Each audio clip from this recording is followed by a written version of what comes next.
ex-war hero named Badr assists his wife through a challenging birth on the eve of a violent storm. The flow of Rook in each region of the world is observed by several mages, who conclude that a great power is coming into the world. A healthy boy is successfully delivered by Badr's wife. They call him Sinbad, the warrior who would one day conquer the seven seas. Years later, troops celebrate their triumph in the neighborhood tavern in a village that is part of the vast Parthian Empire. Soldiers arrive to reward Badr for his outstanding service throughout the war while he tries to enjoy his drink. He declines, stating that he has no use for money. He only wants to concentrate on fishing and disagrees with the nation's aggressive expansionist policies. A soldier from Rhyme was chased off a cliff by Parthian forces 2 years later. The next morning in a different area, Sinbad's father continues to work as an honest fisherman. Angry citizens confront Badr, calling him a traitor and demanding to stop fishing in that area. In the past 2 years, Parthivia has gone to war with Rhyme. Its citizens are slowly descending into poverty, and all of them are desperate to win the war to reobtain their wealth. These people attack Badr, who simply laughs them off and allows himself to be beaten in front of his son. When he awakens, he tries to ignore it, but Sinbad is infuriated that his father didn't defend himself and runs off. That night at dinner, Sinbad quickly finishes his food and runs off to draw water from the well. Sinbad returns, bringing an injured man with him, the same man who was being chased by Parthian soldiers earlier. Sinbad's family nurses this man back to health, and he eventually awakens. He thanks Sinbad for saving him and introduces himself as Darius, a traveling merchant claiming to be shipwrecked. Badr offers his help. One morning, Darius attempts to leave while Sinbad's mother attempts to serve him some food. They're interrupted when soldiers suddenly arrive and tell her they've been looking for a spy in the area. They force their way into the house and are brutally murdered by Darius. He takes Sinbad hostage to keep all the citizens away from him. Sinbad doesn't understand what's happening, but Darius reveals he's a spy from Rhyme. He demands a boat and money in return for Sinbad. Just before the spy escapes with the child, Badr arrives to stop him. He gets on his knees and begs him to let Sinbad go. He suggests Darius should change sides and provide information to Parthivia, but this only serves to anger Darius, a proud citizen of Rhyme. In an instant, while he is distracted, Badr stabs him in the heart with a knife. He takes back Sinbad and declares that he doesn't care what people say about him, but he'll never forgive anyone who harms his family. Afterward, Badr is charged with the crime of harboring a spy and is sent off to fight in the war. While Sinbad and his mother cry and plead with the guards to stop, villagers demand their family to leave the village immediately. As Badr leaves Sinbad behind, he tells him he'll have to fight like a man throughout his life and asks Sinbad to take care of his mother. This experience helps Sinbad realize his father's strength. A few months later, Badr is killed on the battlefield and his sword is sent back home. 9 years later, Sinbad has grown into a teenager. The world has changed very much as mysterious buildings and structures are appearing all over the world. People begin to call them dungeons because they hold immense treasure and powers. A dungeon also appears in the Parthivia Empire. The Empire ordered an army of 10,000 people to seize the dungeon, but none of them came back alive. At the port, some girls are traveling to sell fresh fruits, but they are stopped by thugs. Sinbad comes in and saves them by beating the crap out of thugs. The girls give him some fruits as a gift. Upon opening the barrel of fruits, a man is found there. He gets surprised and closes the barrel, telling them not to open it without permission. Afterwards, Sinbad takes him back to his town. The man reveals himself to be a traveler named Yunan. Upon asking, he tells him that he likes to live in small, cramped spaces, and the barrel was a perfect place for him. Yunan continued to observe him, and later Sinbad takes him to his house. In the morning, Sinbad makes breakfast for Yunan and leaves for his duty. Soon after, Sinbad's mother wakes up and struggles with her disease. Yunan gives her water. She begins to tell him that Sinbad is bound to this town because of her, although he has a special power. Even his father used to say that he will become a ruler in the future. She ends the talk by requesting Yunan to guide him whenever he is in trouble. He witnesses Rook flowing from her and gets surprised upon seeing it. Suddenly, a woman comes in and tells them the army is beating Sinbad because he didn't join them even after several official letters. Draggle, the commander of a small squad, orders Sinbad to join. He refuses by saying that joining the army for war is just cruelty, as the army is just using them as tools. The people of town join Sinbad and tell them to go away as they will not tolerate them anymore. Draggle leaves, saying if he doesn't join the army, then his mother will be considered a traitor just like his father. Afterwards, Sinbad is wrapping bandages on his wounds while talking with Yunan. He tells him that going to the dungeon is similar to doing suicide because no one has ever come back from it. He is in trouble because even if he doesn't join the army, then they'll kill him for treason. Yunan advises him to conquer the dungeon to become a king, as he has the potential to become a king. Sinbad asks him about his true identity, but he disappears, saying, "Just a traveler." Sinbad swears to capture and seize the power of the dungeon so that he can change the world for the better. Back at his home, his mother gives him the sword left by his father and tells him he should go on the adventure. He doesn't need to worry about her, as she will be fine. In Imperial Castle, Drogul gets the order to conquer the dungeon at all costs. The next day, Drogul reaches the gate of the dungeon with his army as they are going to charge in, and Sinbad appears and tells them that he will conquer the power of this dungeon and would never let them have it. Yunan tells him that he cannot come back unless he has conquered the dungeon. Sinbad makes his resolve and charges inside. Drogul also charges in with his army. Yunan wonders what will Sinbad do after acquiring the power. Upon entering the dungeon, Sinbad is surprised to see the world inside it, which is completely different, full of mythical creatures. There, Sinbad is attacked by small dragons, but he brilliantly evades them. Drogul is also struggling against the dragons. His entire army is wiped out in an instant. He is cornered by a dragon, but Sinbad saves him by killing the dragon with a spear. Suddenly, a giant dragon passes by, and they are forced to hide from him.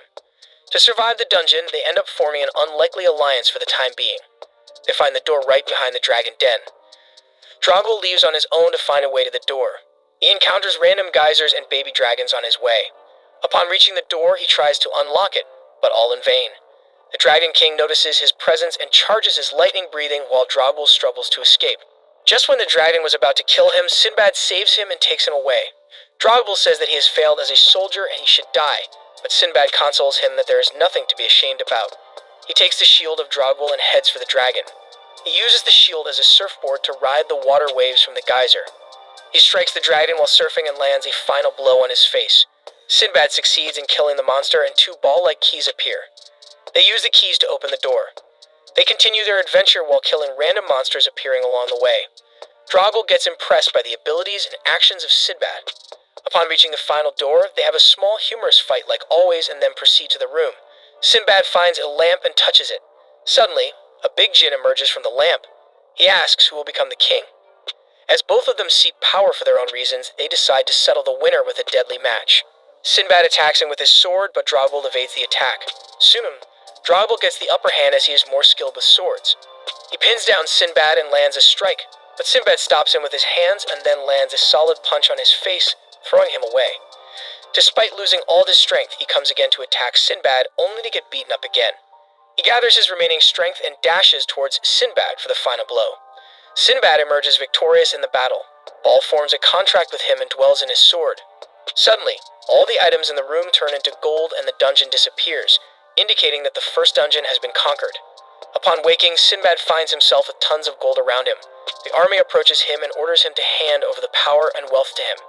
Sinbad tells them that he will not give anything to the cruel empire anymore. Yunan makes an appearance and tells Sinbad to use his new power. He calls for the djinn from his sword, and lightning falls on the army around him. Yunan uses his magic that ends up taking Sinbad and his wealth back to his hometown. Right after reaching the town, he gets news about her mother's bad condition and rushes towards his home. Upon reaching, he grabs his mother's hand. Her condition was so bad that she mistook him for Badr. She tells him that she will soon join him. Sinbad breaks into tears. His mother dies while saying that she will always love Sinbad. On the other hand, Drogul, in a wounded state, walks around the palace. Sinbad gets famous all over the empire. Since the capturing of the first dungeon, more dungeons are appearing in all parts of the world. Many people challenge them and some even manage to clear them. Sinbad is traveling as usual. On his way, he finds a big guy with a girl trying to capture a large water dragon. The big guy attacked the dragon with a harpoon, but the outer shell of the dragon was so strong that the harpoon couldn't pierce it. To save his drowning sister, he dives into the sea with the dragon chasing him. Just when the dragon was about to eat them, Sinbad uses the power of Baal to fry the dragon, leaving the man in shock. On the other hand, Drogul is leading another special squad to capture another dungeon on the orders of the Emperor. He is given another chance by his brother to steal the djinn power from Sinbad to prove himself the prideful soldier of the Parthivia Empire. He is given a special squad called Sham Lash to execute this mission. Sinbad and the man are now on the shore igniting a fire to warm themselves up. The man's sister wakes up and assumes his brother to be the one who has defeated the water dragon. The man's name is Hina. They have a meal together. Sinbad asks them about their northern village, to which they reply it is covered with pure white snow, and their father is the patriarch of their village. Despite knowing that the village will not welcome him, Sinbad decides to visit it because it will be his first step towards changing the world. On the same night, he apologizes to Hina for stealing his prey. Sinbad comments on his strength and effort to save his sister, which surprises him. Upon reaching the village, Sinbad is surprised to see the strange houses in the village. He meets the father of Hina, who doesn't welcome him. The village prepares for a feast because Hina has finally proven himself a warrior. On the other hand, the sorcerer with Drogwell sent the assassin squad to kill Sinbad. Back to the village, Hina's father tells them about a dungeon that recently appeared outside their village. He asks his son to accompany other warriors to conquer it, but Sinbad interrupts and warns them about it because many people perish in dungeons. Sinbad shows them his power, which surprises them. Hina's father acknowledged him upon witnessing his power. Sinbad enjoys the feast with the villagers while Hina walks away in guilt because he didn't manage to kill the dragon. Soon, his sister accompanies him and tells him that he should be happy about becoming a warrior, but all in vain. At night, the commander of the assassin squad attacks Sinbad in sleep, but ends up getting electrolyzed by the lightning power of Jinn. Sinbad tries to question him, but he refuses to answer anything. Since he is a kid, Sinbad asks about his parents, to which he boasts that he killed them long ago. Upon hearing this, he slaps the kid for boasting about such a tragic action. He escapes the house with the help of his partners. After that, Hina's sister comes to Sinbad and tells him that her brother has left to conquer the dungeon on his own. Sinbad tells her that he will save his brother no matter what. While leaving, he gives her a determined, scary look to show his commitment and resolve. Hina enters the dungeon hoping that with this power, everyone will acknowledge him, and he will be powerful like Sinbad. Upon entering, he gets surprised to see the mysterious world inside the dungeon. Sinbad follows him to the dungeon while Yunan watches him from a distance, wondering if he is again attracted by the power of the dungeon. Hina finds butterflies gathering around him in the dungeon, but they turn out to be little monsters attacking him upon looking closer. He quickly uses his harpoon to fend them off. A swarm of butterflies surrounds him, but Hina dives into the nearby river to get rid of them. Fortunately, he survives this deadly attack. After covering some more distance inside the dungeon, he discovers the gate to the treasure room. When Hina is about to reach the door, suddenly, a crab monster attacks him and lands a slash on his back. He falls into the river with the beast. Hina gathers all his strength by reminding himself that he is not a coward anymore and charges the harpoon towards the crab monster. After a massive splash of water, he throws the beast out of the water and dashes forward to land the final blow.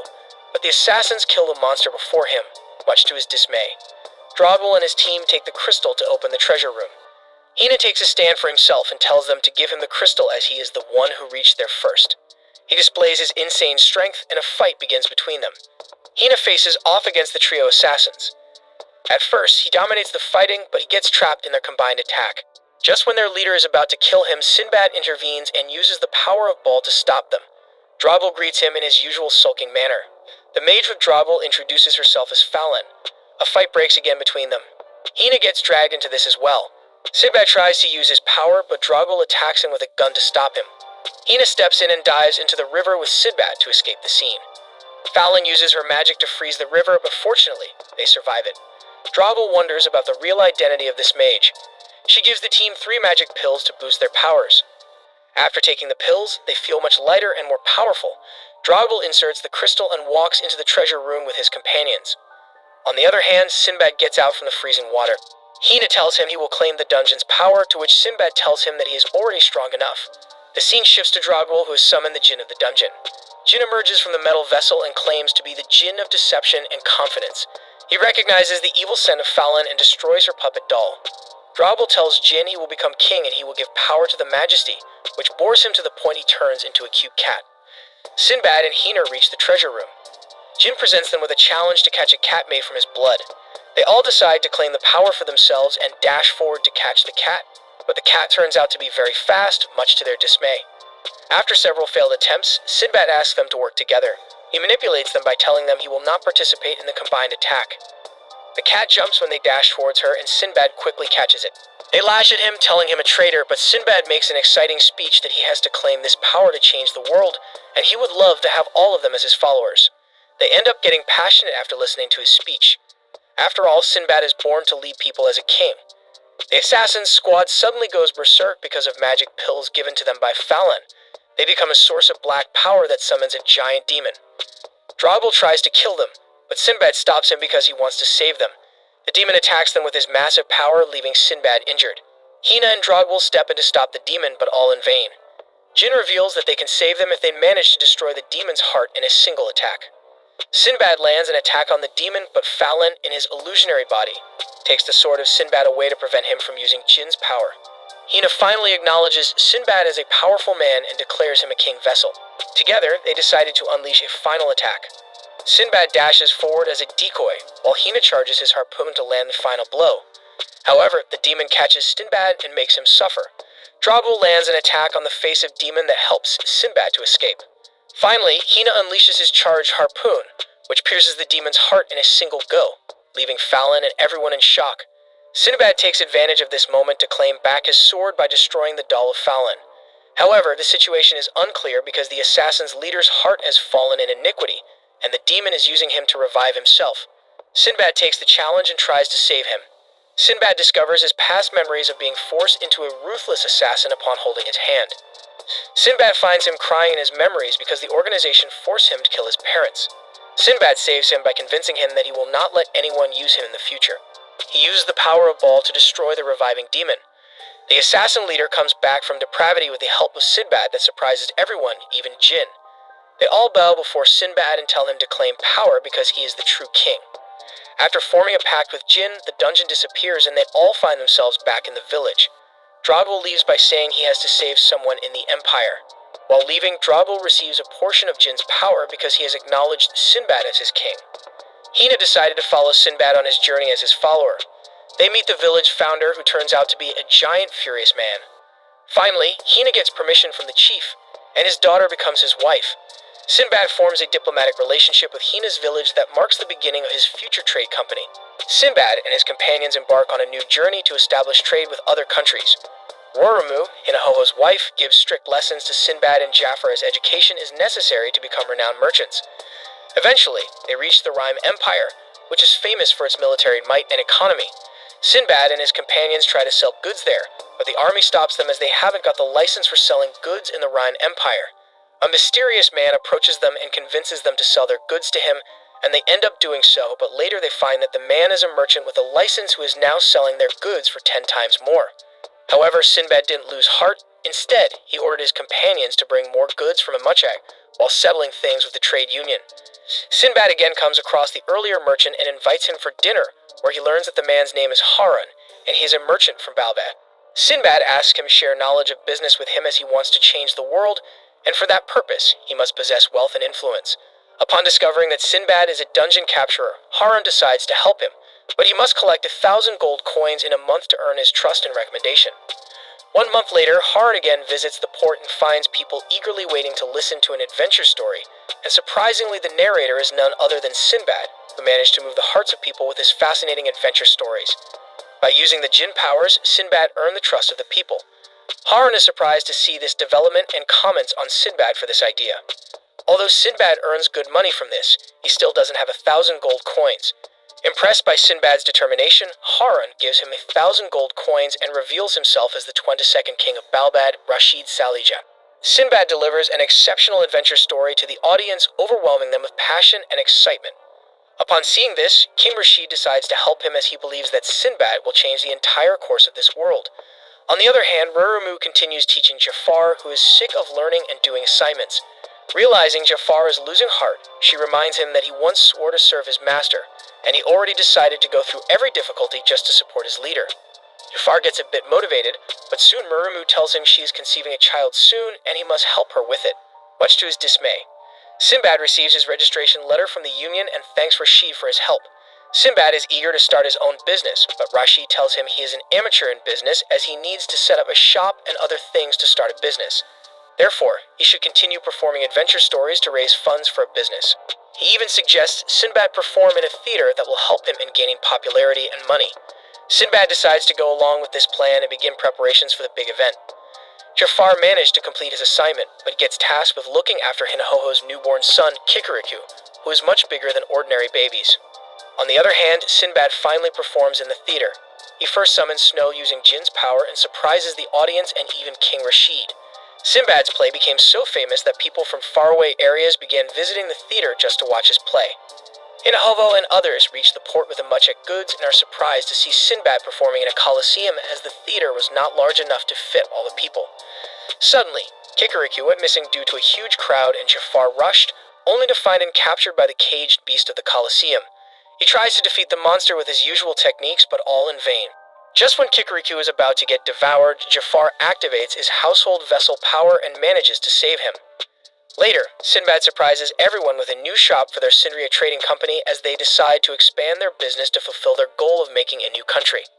Sinbad, along with Jafar and Hinahovo, embarked on a journey to make trade relations with the Sassan kingdom. In contrast, Ruramu and others stayed behind to look after the Sindria trading company. Upon reaching the Sassan kingdom, Sinbad finds that this country rejects outsiders and doesn't wish to establish any kind of relationship with them as they consider themselves pure and superior. After several tries, the trade officer asked them to visit the Sassan Knight as they are the only ones that can help them in this regard. They witness Darius Leix's, the Night King with supreme command. Sinbad tries to speak with him as he is the only one whose approval can help him, but all in vain. He even tried to join the ranks of knights, but he was given nothing but a cold shoulder. At an inn, they meet a young man named Mistras, who turns out to be the son of Darius. Upon his request, Sinbad told him his adventure stories and even showed him the power of jinn that captivated him. Mistras expresses his desire to explore the outside world, but his father wants him to join the ranks of knights who are bound to live their entire life in Sassan. Mistras tried to reason with his father, but he beat him instead. He decided to challenge his father for a duel, as it is the only way to resign from being a Sassan knight. On their way to witness the duel, Sinbad again meets Yunan, who teases Sinbad by saying that he is quite grown up. Sinbad introduces him to his friends and asks why he is here, to which he replies that he is constantly wandering here and there. He also advises Sinbad to be cautious as Darius is also a dungeon capturer. At the duel, Mistras tries to land some solid attacks on his father, but a protective shield prevents him from doing so. When he is about to be killed by his father, Sinbad steps in to save him. Sinbad summons the Lightning of Baal, shocking everyone around, and challenges Darius for a duel, which he ends up accepting as his country's affairs are on the line. At first, Sinbad attacks him with the usual techniques, which he easily evades, thinking his opponent is just a kid. Sinbad uses lighting while Darius uses the protective shield to defend himself. Realizing the situation, Sinbad decides to reveal his trump card and merges his body with the jinn while calling this form a full-bodied jinn equip. Even Darius is shocked to find that a dungeon capturer can attain such a type of transformation by using metal vessels. Sinbad carries Darius outside and demonstrates his deadly power that blows several mountains in an instant, terrifying Darius in the process. Sinbad tells him with his power he can destroy the Sassan kingdom in seconds, but he doesn't want to make war. Instead, he wants to make a peaceful relationship with his country. Acknowledging the power and goal of Sinbad, Darius decided to lend him a hand and became his comrade. The people of Sassan begin to treat Sinbad as a fellow because he also possesses godly powers. On the other hand, Mistras tells his father that he is going with Sinbad as he has acknowledged him as his leader. Moreover, he wants to explore the outside world. Upon hearing this, Darius allows him to go on his own path. He also expresses that in the past, he was just like his son but couldn't express his desires and decided to confide himself in this kingdom. Mistras breaks into tears and tells his father that he is grateful to him as he trained him to become a man. When he is about to leave, his younger brother rushes to hug him while telling him not to leave. Mistras apologizes to his little brother and promises to take him on an adventure someday. Darius entrusts Mistras and the fate of the Sassan kingdom in the hands of Sinbad as he sees a god in him. Jafar tells the crew about their next destination, the kingdom of Artemyra, ruled by a noble war princess. Several days later, Sinbad and his crews reach the territory of Artemyra, a vast land with one of the biggest valleys on the continent. On their way, they witness a giant bird with females on the top who tries to tease them, but Sinbad counter-teases them. After leaving the ship, the crew began their journey to the mainland, but the path was full of hurdles and dangers. Jafar decides to lead the way as he is familiar with such places, while Sinbad and Mistras continue to complain about tiredness, much to Jafar's rage. Even Hinahowo is in a dire situation as he is not used to tropical areas with air and humidity. After days of harsh travel, they finally reached the mainland of Artemyra and decided to meet with the queen immediately.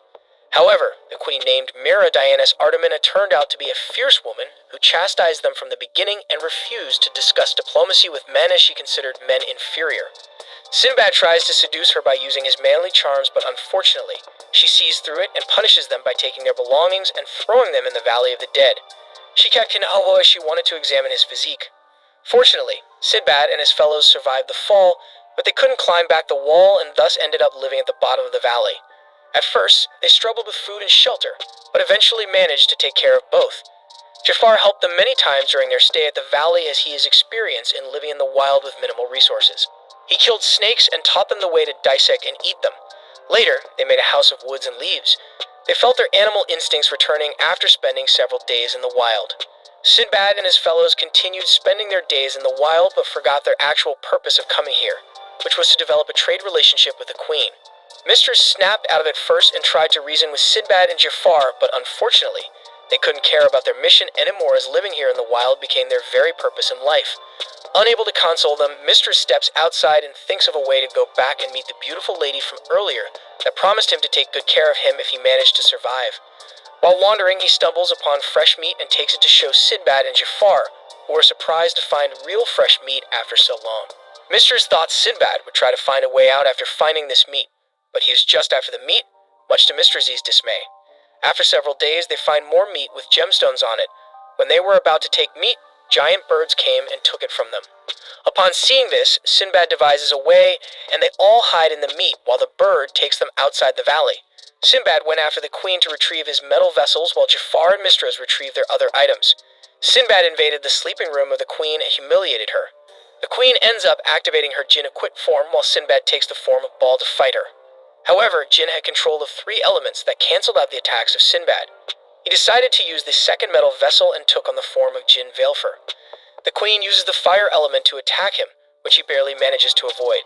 On the other hand, Mistress keeps worrying about Sinbad, but Jafar tells him to trust his master. After several clashes, Sinbad begins to avoid the queen's attack pretty easily, much to her shock. She ended up resorting to extreme magic, but Sinbad refrained from doing so. He lands the final attack that freezes her.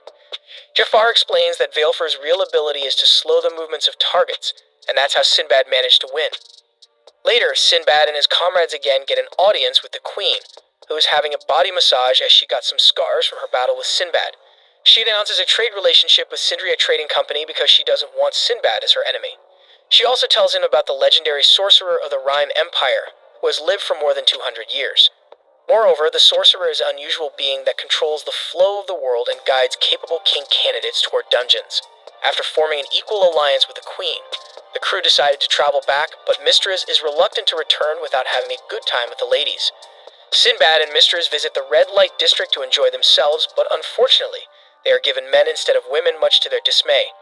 They meet up with Hinahovo, who is covered with kiss marks from the females who find themselves addicted to this muscular body, but Hinahovo is sick of this all experience.